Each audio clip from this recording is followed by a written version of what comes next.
I was doing extremely well and living in Bombay. I was working as a psychotherapist, consultant there, and doing really well, as not professionally only, but otherwise also.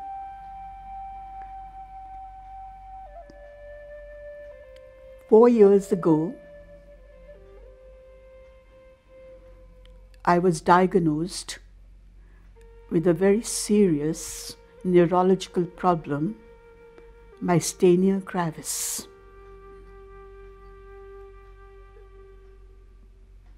I had never heard the name earlier and also did not understand what it really meant.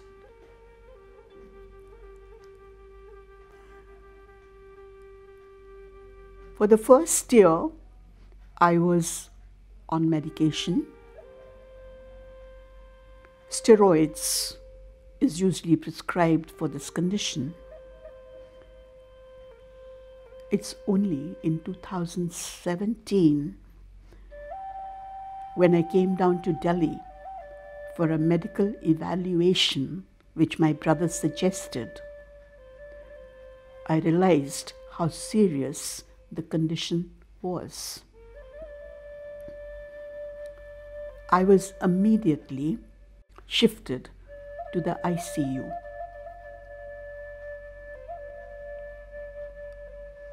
On this, I have done a video on the same channel earlier. It was a touch and go situation many times. My doctor told me that the disease had gone into remission, and I immediately packed my bags and went to Haridwar. I was not on medication anymore. For the next 6 months, I was in Haridwar without a single symptom.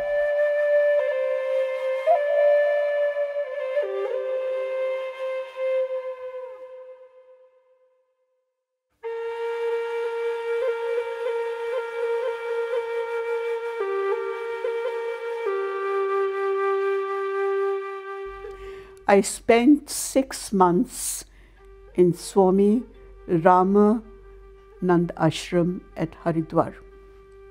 This is situated on the banks of the Ganges. Peace and calm reign here. You can get into silent, meditative states without making any effort. On the 24th of June, I realized all was not well. In fact, I had forgotten altogether that I had been diagnosed with Myasthenia Gravis. I decided to travel to Delhi and get a medical review done. I left Haridwar on the 27th and drove down to Delhi in full awareness that all was not well. I did not resist anything. I decided to just flow with whatever was in store for me. I reached Delhi on the 27th, met my doctor on the 28th, who confirmed a relapse of Myasthenia Gravis and prescribed the necessary medication for it. However, on the 6th of July, my condition deteriorated and I was moved to the ICU in a critical condition. immediately put on support systems, the ventilator. ICU is all about monitors. One gets in touch with human suffering and pain. I was in the ICU for the next 19 days. But I survived, and I was home on the 24th of July. It was a touch and go situation more than once. However, on the 17th of July, Sai Baba visited me in the ICU. As I lay on my bed in the ICU on the 17th, it was very cold. I had lost my voice. My eyes have been badly impacted. And I was struggling to get the attention of the staff there. I could hear people talking, but nobody seemed to pay heed. I was extremely uncomfortable. I struggled, but nobody seemed to listen. And suddenly, something happened which I don't even understand today why it did. They tied me up. My legs and hands were tied up, and some cloth was put in my mouth. I do not know why. I struggled even harder to get out of this position. It was extremely uncomfortable. And then I heard Baba. Surrender. Surrender. And I looked up. On the left of Baba was Swami Ramananji. And on the right, Jesus Christ on the cross. On the cross. Once again, Baba said, surrender. And I looked up at Jesus Christ on the cross. His hands nailed and his neck hanging. I had lost my voice, but something inside me cried out loud, Son of God? Son of God?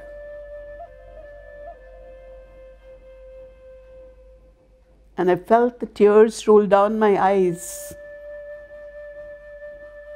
In that moment, I knew what was the meaning of surrender. A totally egoless state where you don't exist anymore.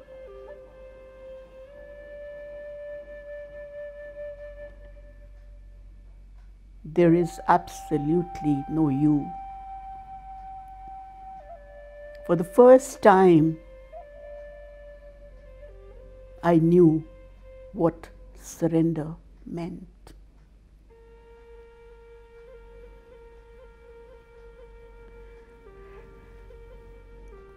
Jesus himself has taught and exemplified the path of surrender and let go. Spirituality is at some level about let go, letting go. Freedom is possible only by letting go of the small self, the ego.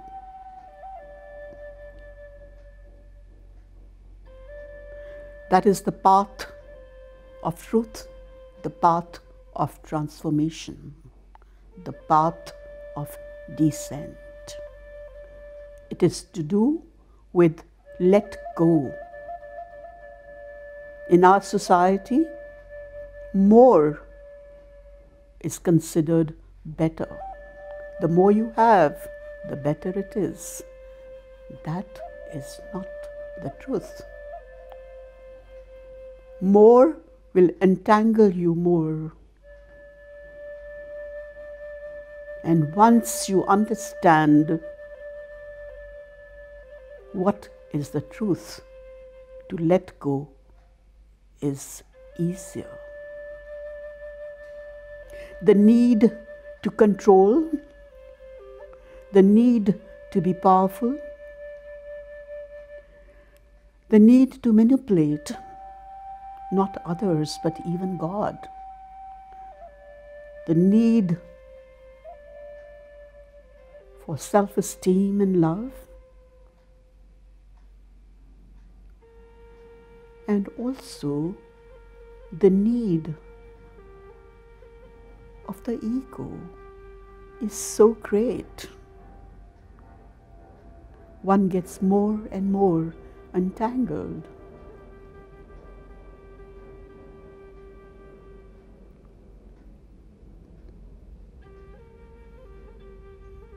The recognition or the awareness that you are not the ego, but the supreme consciousness will set you free.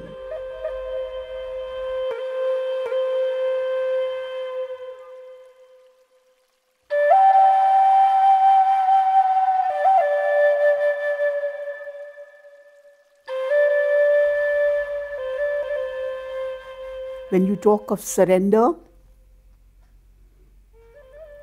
you need to talk about patience, and you need to talk about devotion. Baba talks about Saburi and Shraddha. It becomes very important to understand what Saburi and Shraddha mean. Surrender, Saburi and Shraddha exist together. Surrender happens at 3 levels. Baba says, I give you what you want because I want to give you what I want. What Baba wants to give you is liberation. And liberation cannot happen without giving up the small self. We go to Shirdi or we go to a temple and we ask for the fulfillment of a desire and think we have surrendered. Well, yes, at some level you have. But that is not true surrender. True surrender is giving up completely of the egoic self. So surrender at the first level is where you feel that you have surrendered because you have been granted a certain wish. The second level of surrender is an awareness of what surrender really is. And the third level of surrender is where you actually surrender. Now that can take a long, long time. In this context, we talk about Saburi and Shraddha. It can take you many lifetimes. So, Saburi, patience is not that momentary patience. It's patience patience till you attain your final state.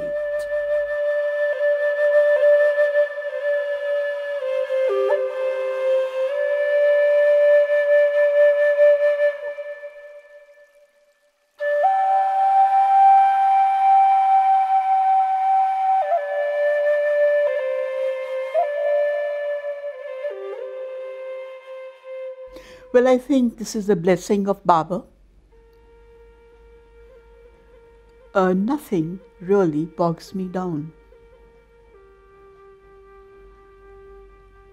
And I think attitude makes a lot of difference to healing. Even when I was in the ICU, I don't remember a day when I was depressed. Yes, physical pain, yes. That is there, that is part of your condition. But attitude depends on you. You can be happy or unhappy. You can make the choice. Reality, you have to accept. Now, when I was driving down from Haridwar to Delhi, I was fairly uncomfortable. I knew something was wrong, but I was all right because I had just accepted the fact that there was something which was not right. And there was no point getting upset about it. You have to flow with what life offers you. If you resist it, you're only creating more problems for yourself. If you accept it, you can deal with it much better. Attitude of the mind makes a lot of difference. And I would say, this is a special blessing that comes to me, and I am so grateful that all these ups and downs in life, which are bound to happen, which is part of life, don't really bog me down.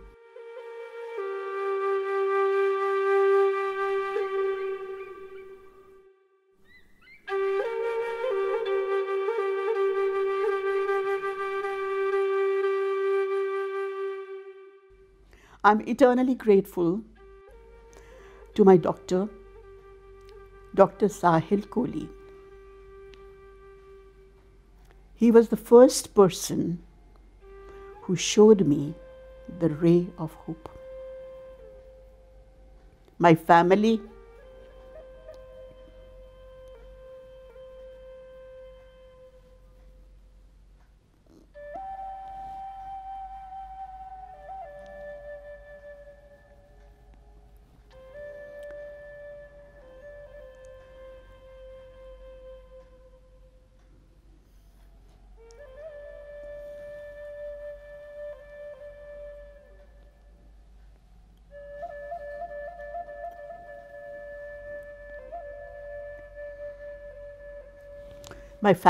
I am eternally grateful to them.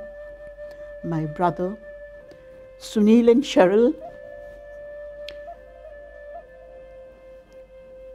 Sushil, Shri and Bella, Kartike, Tara.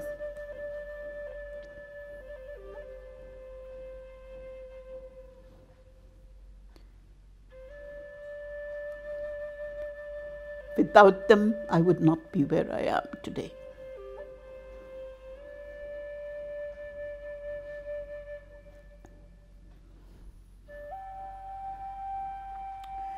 And my attendant,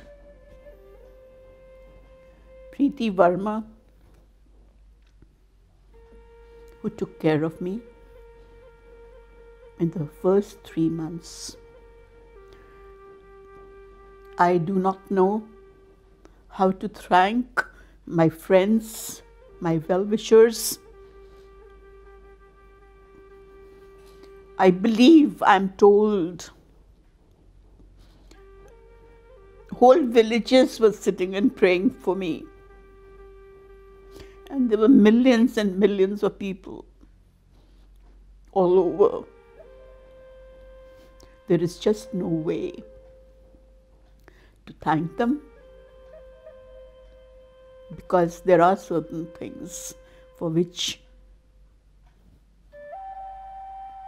you really cannot thank. But I am eternally grateful to all and everyone who has helped me to be where I am today.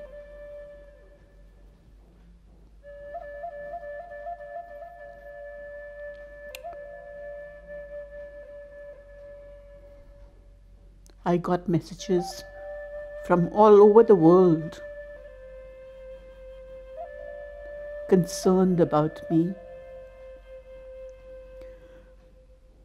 wanted to know how I was doing. How do I thank these people? There is no way. I can only say that I am eternally grateful to them. And I do hope this message reaches them.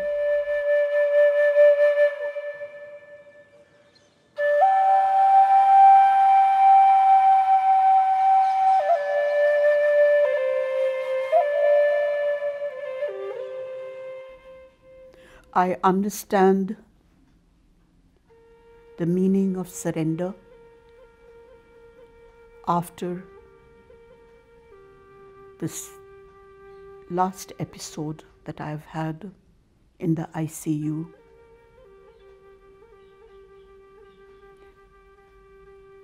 Yes, I did to some extent know what it was about, but to experience that completely egoless state where you don't exist anymore is what Baba made me experience. I honestly feel that I have been given this life to understand this, and this is only the grace of Baba. Love and have unflinching faith in Baba.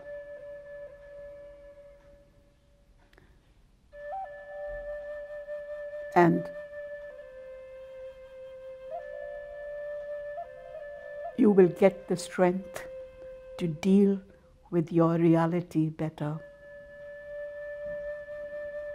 Life is not about a straight line. There'll always be ups and downs. Keep your faith. He'll see you through. But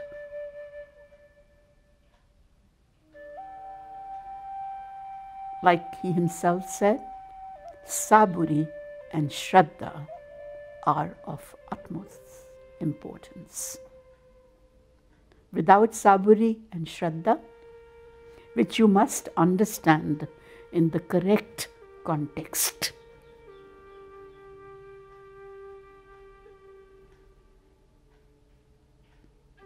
he will never let you down.